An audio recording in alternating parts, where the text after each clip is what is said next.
सेना के 6 भेद, इनका बलाबल तथा 6 अंग।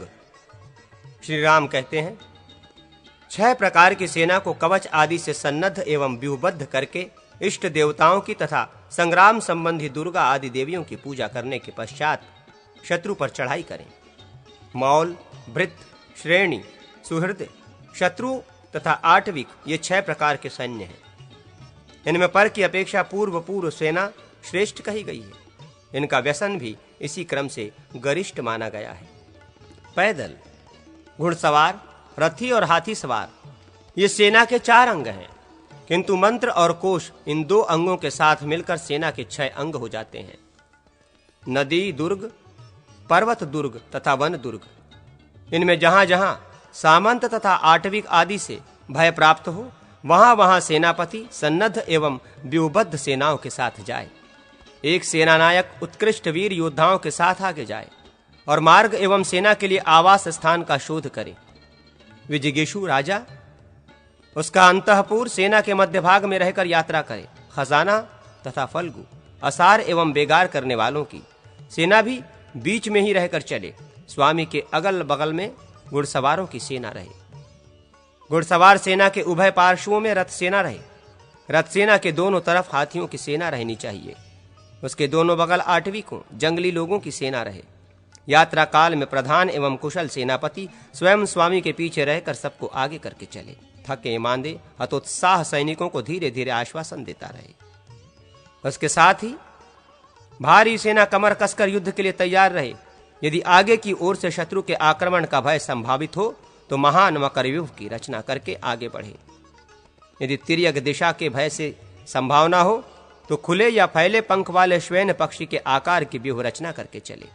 यदि एक आदमी के ही चलने योग्य पगदंडी मार्ग से रास्ता करते समय सामने से भय हो तो सूची व्यूह की रचना करके चलें तथा उसके मुख भाग में वीर योद्धाओं को खड़ा करें।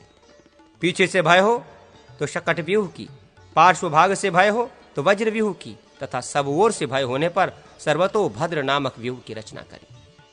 जो सेना पर्वत की कंदरा, पर्वतीय दुर्गम स्थान एवं गहन वन में, नदी एवं घने वन से संकीर्ण पथ पर फंसी हो, जो विशाल मार्ग पर चलने से थकी हो, भूख प्यास से पीड़ित हो, रोग, दुर्भिक्ष, अकाल एवं महामारी से कष्ट पा रही हो, लुटेरों द्वारा भगाई गई हो, कीचड़, धूल तथा पानी में फंस गई हो, विक्षिप्त हो, एक एक व्यक्ति के ही चलने का मार्ग होने से जो आगे न बढ़कर एक ही स्थान पर एकत्र हो गई हो, सोई हो, खाने पीने में लगी हो, अयोग्य भूमि पर स्थित हो, बैठी हो, चोर तथा अग्नि के भय से डरी हो, वर्षा और आंधी की चपेट में आ गई हो तथा इसी तरह के अनन्यान्य संकटों में फंस गई हो, ऐसी अपनी सेना की तथा सब ओर से रक्षा करे तथा शत्रु सेना को घातक प्रहार का निशाना बना जाए।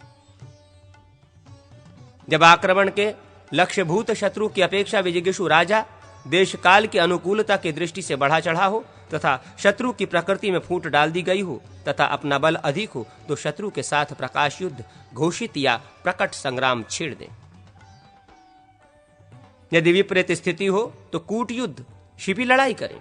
जब शत्रु की सेना पूर्वोक्त बल व्यसन सैन्य सकट के अवसरों पर या स्थानों में फंसकर व्याकुल हो तथा युद्ध की अयोग्य भूमि में स्थित हो और सेना सहित विजिगीषु अपने अनुकूल भूमि पर स्थित हो, तब वो शत्रु पर आक्रमण करके उसे मार गिराए। यदि शत्रु सैन्य अपने लिए अनुकूल भूमि में स्थित हो तो वो उसकी प्रकृतियों में भेद नीति द्वारा फूट डलवाकर अवसर देखकर शत्रु का विनाश करे।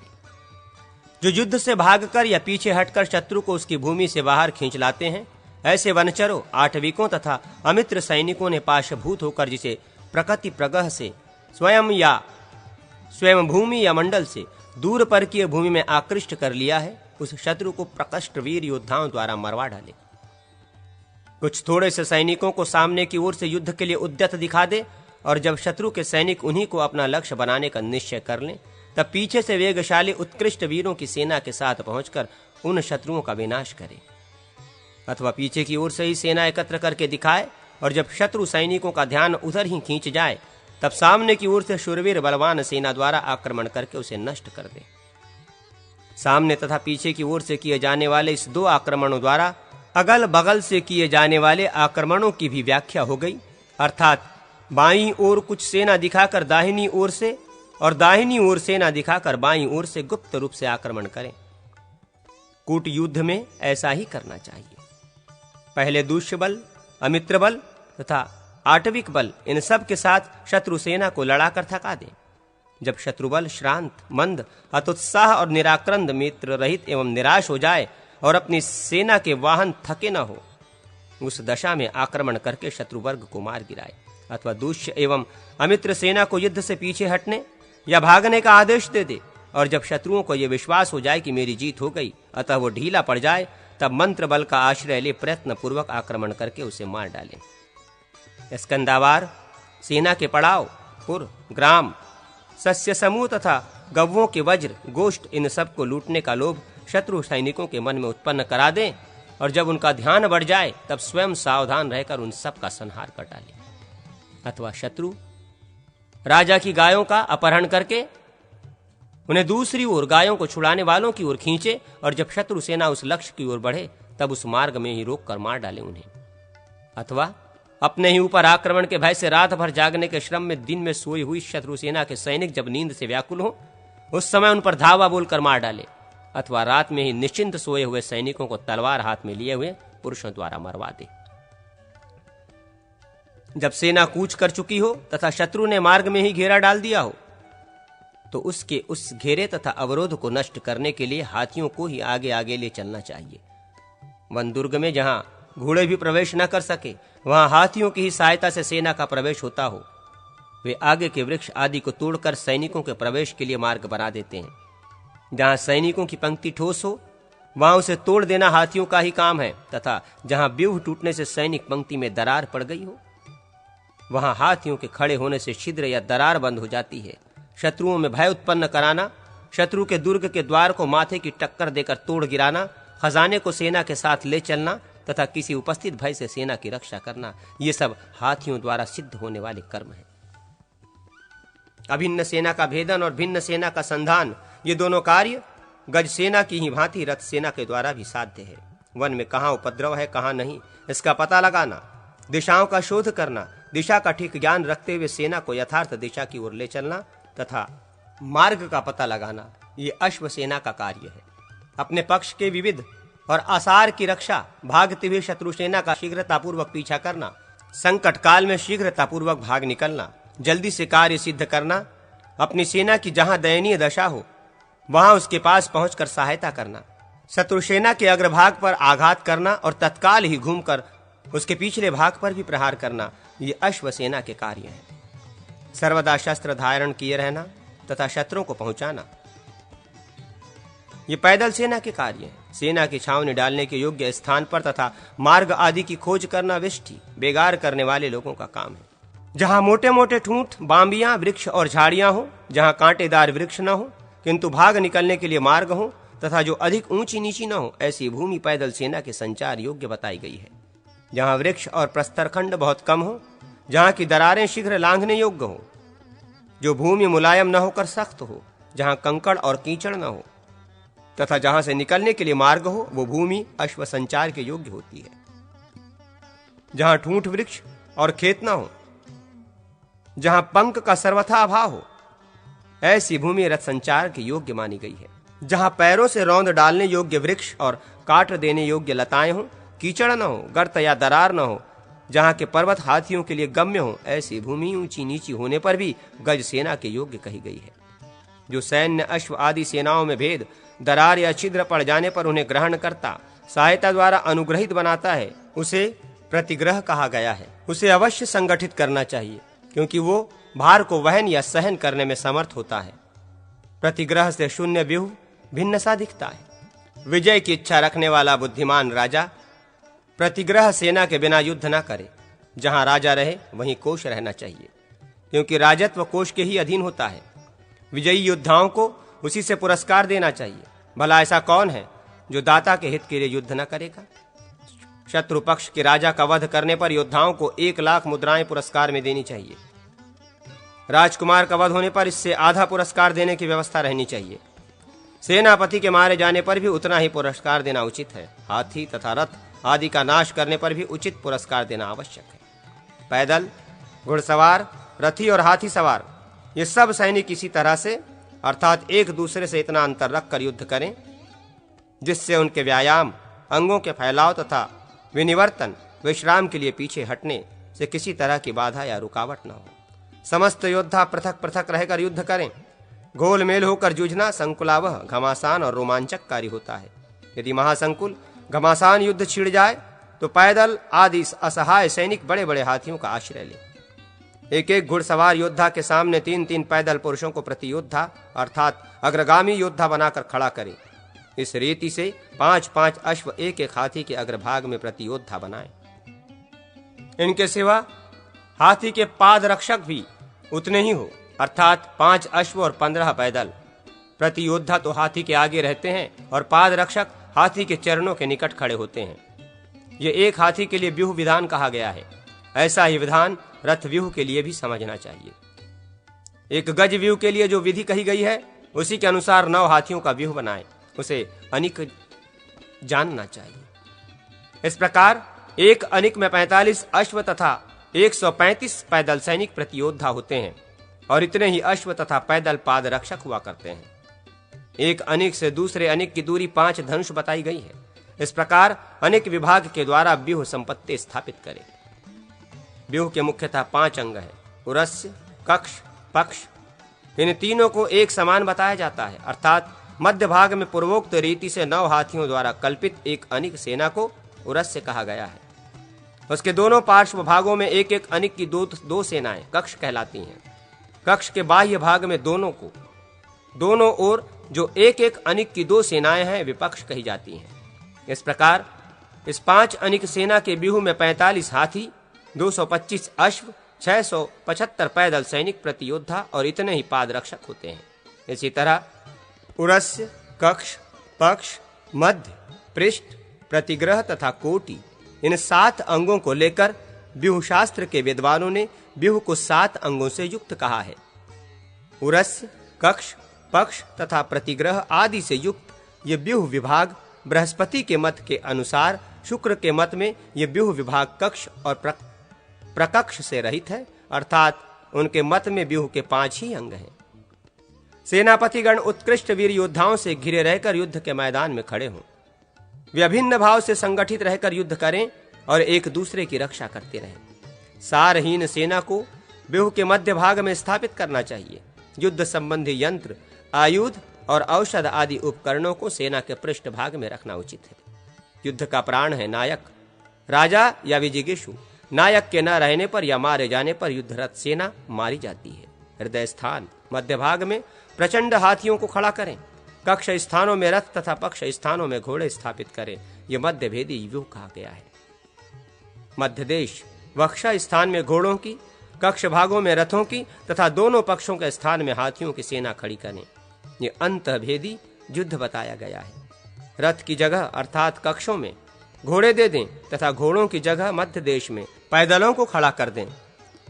ये अन्य प्रकार का अंतःभेदी व्यूह है। रथ के अभाव में व्यूह के भीतर सर्वत्र हाथियों की ही नियुक्ति करें। ये व्यामिश्र या घोलमेल युद्ध के लिए उपयुक्त नीति है। रथ, पैदल, अश्व और हाथी इन सब का विभाग करके व्यूह में नियोजन करें। सेना का बाहुल्य हो तो वो व्यूह आवाप कहलाता है। मंडल, असनहत, भोग और दंड ये 4 प्रकार के व्यूह प्रकृति व्यूह कहलाते हैं। पृथ्वी पर रखे हुए डंडे की भांति बाएं से दाएं या दाएं से बाएं तक लंबी जो व्यूह रचना की जाती है उसका नाम दंड है। भोग, सर्प शरीर के समान यदि सेना की मोर्चेबंदी की गई हो तो वो भोग नामक व्यूह है। इसमें सैनिकों का अनवावर्तन होता है। गोलाकार खड़ी हुई सेना जिसका सबोर मुख हो अर्थात जो सबोर प्रहार कर सके मंडल नामक व्यूह से बद्ध कही गई है। जिसमें अनीकों को बहुत दूर दूर खड़ा किया गया हो वो असनहत नामक व्यूह है। दंड व्यूह के 17 भेद हैं: प्रदर, दृढ़क, असह्य, चाप, चापकुक्षी, प्रतिष्ठ, सुप्रतिष्ठ, श्येन, विजय, संजय, विशाल विजय, सूची, स्थूनाकर्ण, चमुमुख, झषास्य, वलय तथा सुदुजर्य। जिसके पक्ष, कक्ष तथा उरस्य तीनों स्थानों के सैनिक सम स्थितियों में हो वो तो दंड प्रकृति है। परंतु यदि कक्ष भाग के सैनिक कुछ आगे की ओर निकले हुए हों और शेष 2 स्थानों के सैनिक भीतर की ओर दबे हों तो वो व्यूह शत्रु का प्रदरण विदारण करने के कारण प्रदर कहलाता है। यदि पूर्वोक्त दंड के कक्ष और पक्ष दोनों भीतर की ओर प्रविष्ट हो और केवल उरस्य भाग ही बाहर की ओर निकला हो तो वो दृढ़क कहा गया है। यदि दंड के दोनों पक्ष मात्र ही निकले हों तो उसका नाम असह्य होता है। प्रदर, दृढ़क और असह्य को क्रमशः विपरीत स्थिति में कर दिया जाए, अर्थात उनमें जिस भाग को अतिक्रांत निर्गत किया गया हो उसे प्रतिक्रांत अंतः प्रविष्ट कर दिया जाए तो तीन व्यूह अन्य चाप, चापकुक्षी तथा प्रतिष्ठ नामक हो जाते हैं। यदि दोनों पंख निकले हों तथा उरस्य भीतर की ओर प्रविष्ट हो तो सुप्रतिष्ठित नामक व्यूह होता है। इसी को विपरीत स्थिति में कर देने पर शेन व्यूह बन जाता है। आगे बताए जाने वाले स्थूनाकर्ण ही जिस खड़े टंडे के आकार वाले दंड व्यूह के दोनों पक्ष हों उसका नाम विजय है। ये 3.5 व्यूहों का संघ है। इसमें 17 अनिक सेनाएं उपयोग में आती है। 2 चाप व्यूह ही जिसके दोनों पक्ष हों वो 2.5 व्यूहों का संघ एवं 13 अनिक सेना से युक्त व्यूह संजय कहलाता है। एक के ऊपर एक के क्रम से स्थापित 2 स्थूनाकर्णों को विशाल विजय कहते हैं। ऊपर स्थापित पक्ष, कक्ष आदि से के क्रम से जो दंड ऊर्ध्वगामी सीधा खड़ा होता है वैसे लक्षण वाले व्यूह का नाम सूची है। जिसके दोनों पक्ष द्विगुणित हो उस दंड व्यूह को स्थूनाकर्ण कहा गया है। जिसके 3 पक्ष निकले हों वो चतुर्गुण पक्ष वाला 11 अनिक से युक्त व्यूह चमुमुख नाम वाला है। इसके विपरीत लक्षण वाला अर्थात जिसके 3 पक्ष प्रतिक्रांत भीतर की ओर प्रकृष्ट हों वो व्यूह झकाश्य नामक कहलाता है। इसमें भी 11 अनिक सेनाएं नियुक्त होती हैं। 2 दंड व्यूह मिलकर 10 अनिक सेनाओं का एक वलय नामक व्यूह बनाते हैं। 4 दंड व्यूहों के मेल से 20 अनिकों का एक दुर्जय नामक व्यूह बनता है। इस प्रकार क्रमशः इनके लक्षण कहे गए हैं। गोमूत्रिका, अहिंसंचारी, शकट तथा परिपंततिक ये भोग के 5 भेद कहे गए हैं।